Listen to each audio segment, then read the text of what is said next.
Sou Claumar, quilombola, pescadora. Sou uma defensora dos direitos humanos e venho atuando hoje como presidente na Associação Quilombola do Cumbe, né, e que me sinto muito feliz de estar hoje representando essa luta, né, do nosso quilombo. Seja bem-vindo na comunidade, né? Eu me chamo Ronaldo Gonzaga da Silva, sou pescador, né, nativo da comunidade e sou vice-presidente da Associação Quilombola. Sou Luciana dos Santos, nasci e me criei aqui na comunidade do Cumbe. Eu digo que minhas raízes são muito fortes aqui, porque eu conheci a minha bisavó e ela nasceu aqui. E também eu relato que até minha tataravó, ela foi daqui, né, da comunidade, então minhas raízes elas estão bem enterradas aqui. Sou pescadora, faço parte da Associação Quilombola do Cumbe, também trabalho com o turismo comunitário aqui na minha comunidade e venho atuando de diversas formas, né, dentro da comunidade. Meu nome é João Luiz Joventino do Nascimento, mais conhecido por João do Cumbe.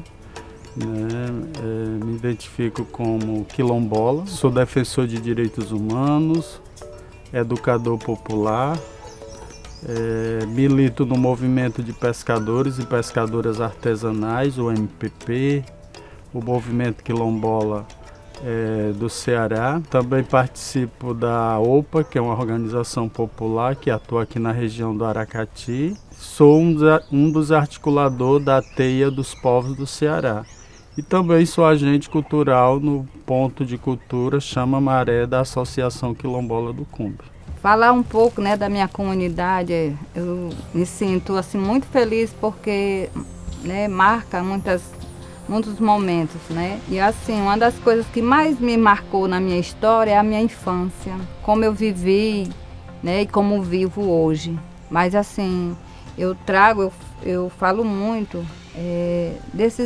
desse ambiente para mim, né? Quanto eu, né, apesar de sermos muito humildes, mas que a gente tinha uma vida assim, muito em abundância, né, de alimento, desse rio, desse manguezal, desse território.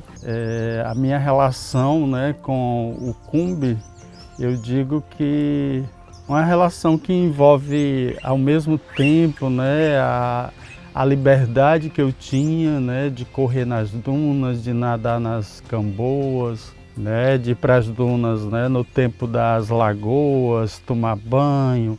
Era aquela criança que nos fins de semana subia as dunas com a trouxa de roupa na cabeça para ir lavar roupa com minha mãe, entendeu? Colher murici, colher a maçaranduba, pegar lenha, né, para cozinhar. Tinha o tempo da carretilha, que o nosso lazer era correr de carretilha, que hoje o povo chama de esquibunda, entendeu? Eu acho que quando a gente mora em comunidades assim tradicionais, que a gente vive em comunidade, ela se dá pelo território. Então venho de família de pais pescadores, né, e que plantavam, avô que plantava, minha avó também plantava, na fala dela falou que trabalhou muito na plantação da cana-de-açúcar, nas casas de farinha, fazendo também, trabalhando em palha, né, nas casas de palha. Então, assim, a minha infância ela vem muito pelo território de ir para a pesca e de pescar mais o meu pai. Isso era uma vivência nossa que a gente fazia. A gente não costumava dizer que era um trabalho, mas sim um lazer.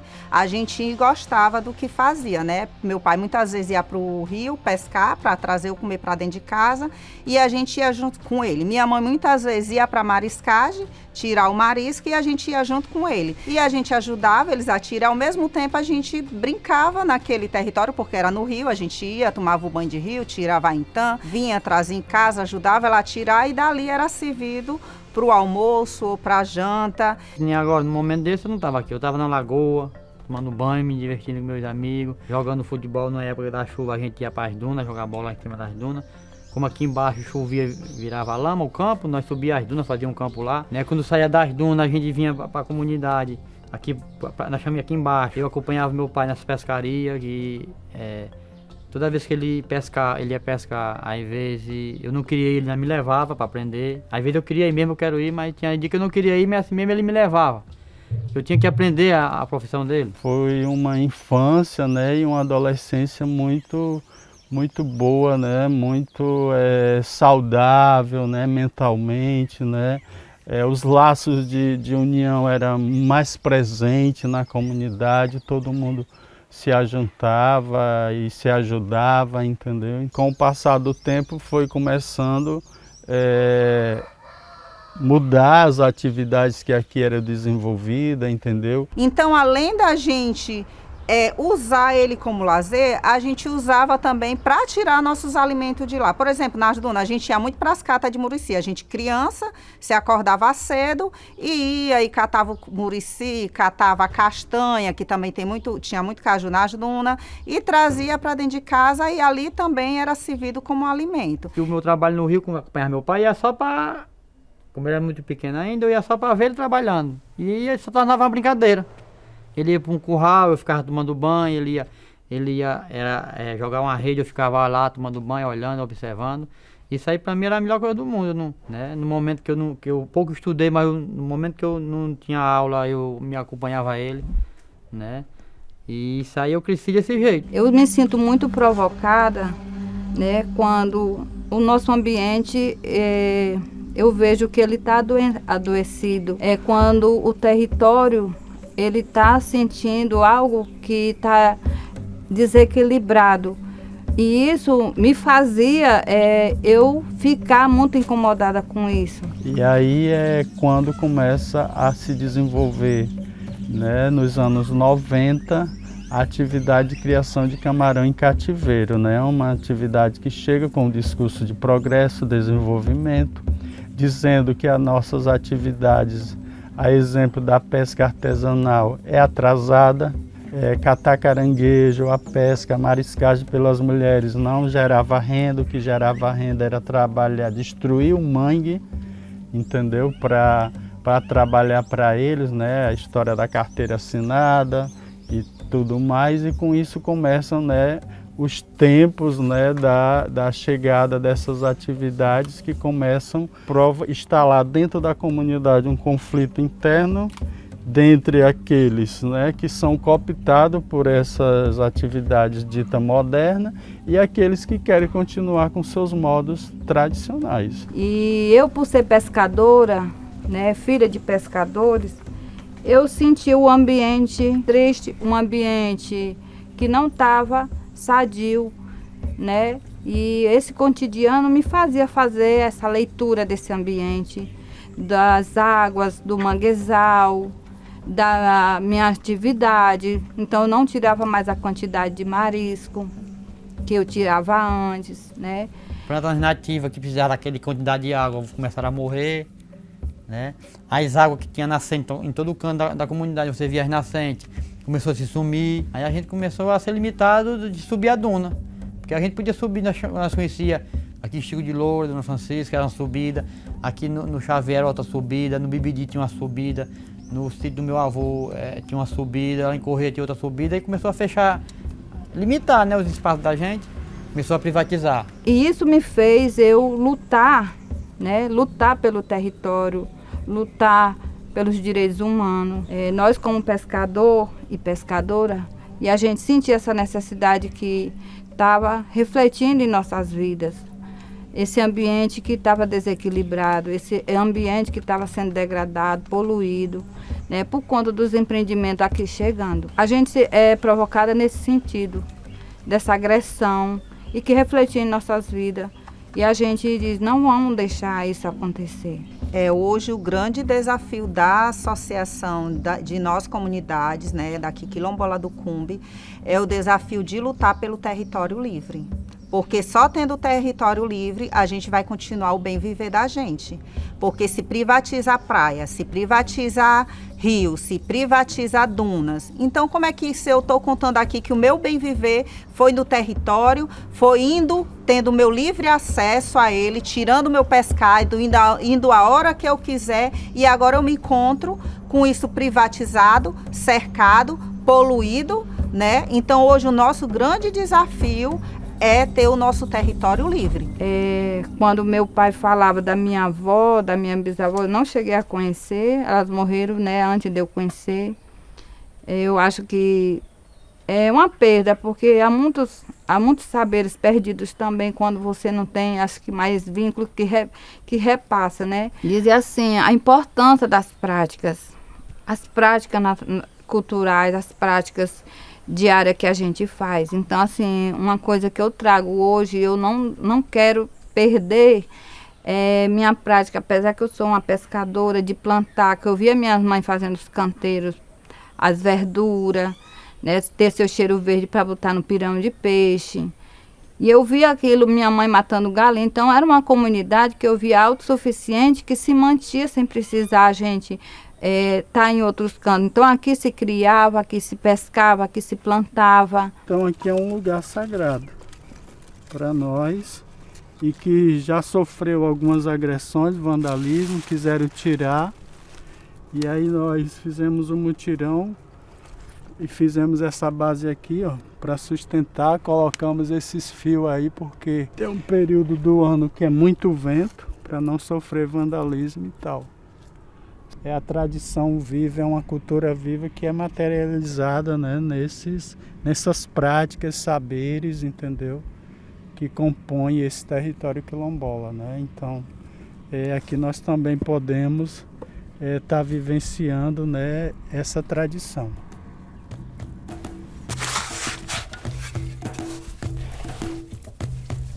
Então, aqui é a Intã, né? Para quem não conhece, esse marisco comprido. Vai ter outras comunidades que conhecem por outro nome, né? Unha de velho. Aqui a gente chama Intã. Um marisco muito saboroso. É uma das nossas culturas alimentares que faz muito sucesso, né? Nos visitantes, o turismo comunitário. E cada mariscagem tem uma prática, né? Uma forma de se extrair eles. Aí então, a gente precisa que a maré esteja toda seca e cada mariscagem tem essa prática, sua técnica artesanal de extrair.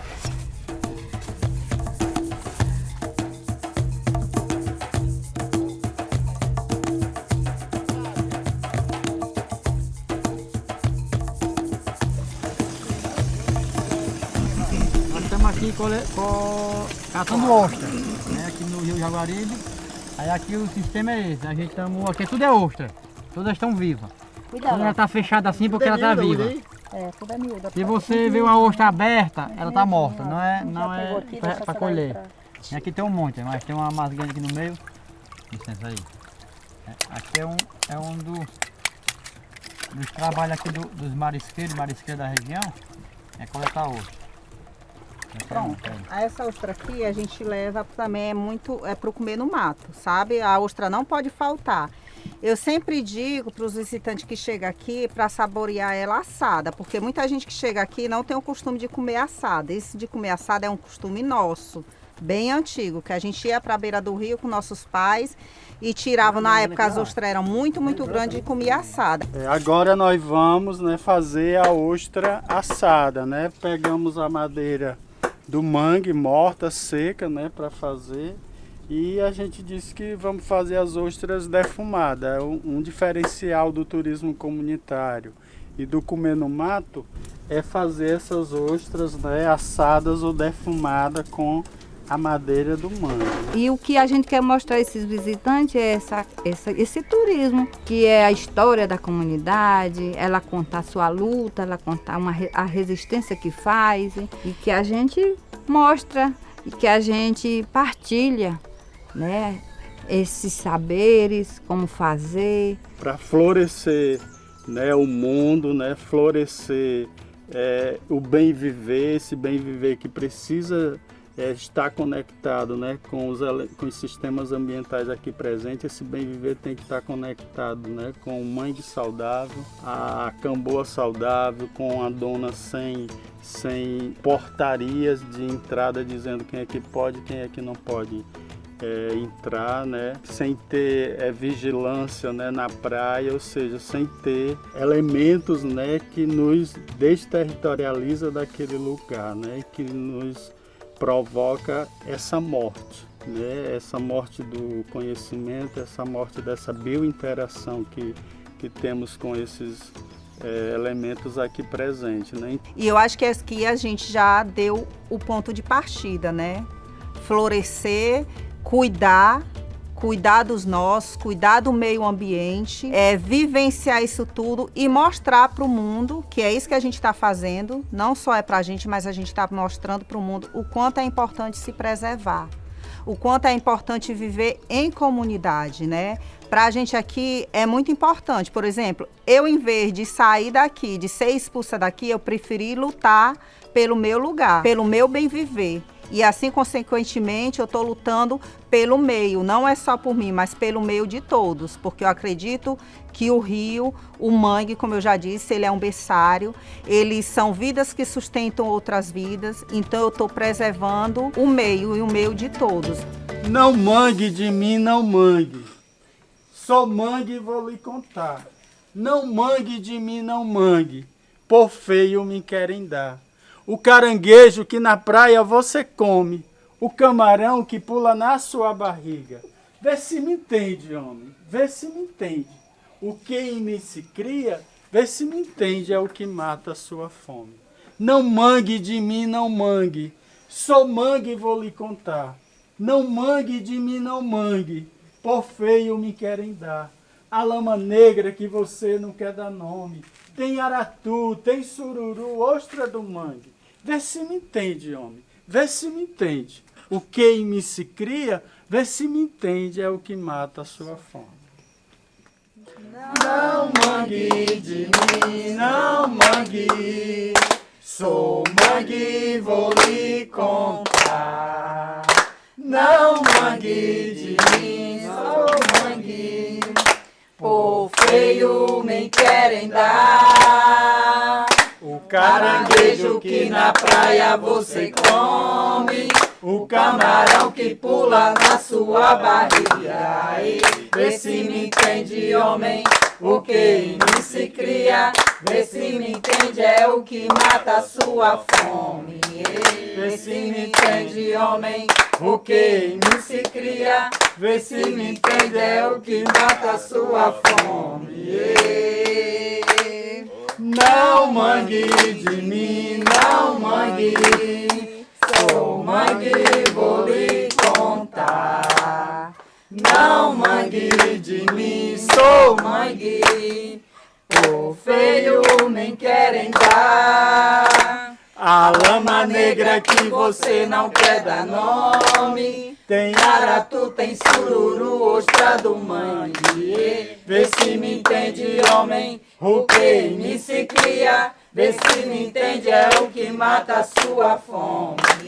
Vê se me entende, homem, o que em mim se cria. Vê se me entende, é o que mata a sua fome. Portal do mar, portal do mar, portal do mar, portal do mar. De quem é esse território? É nosso! De quem é esse território? É nosso! Território livre? Já! Território livre? Já!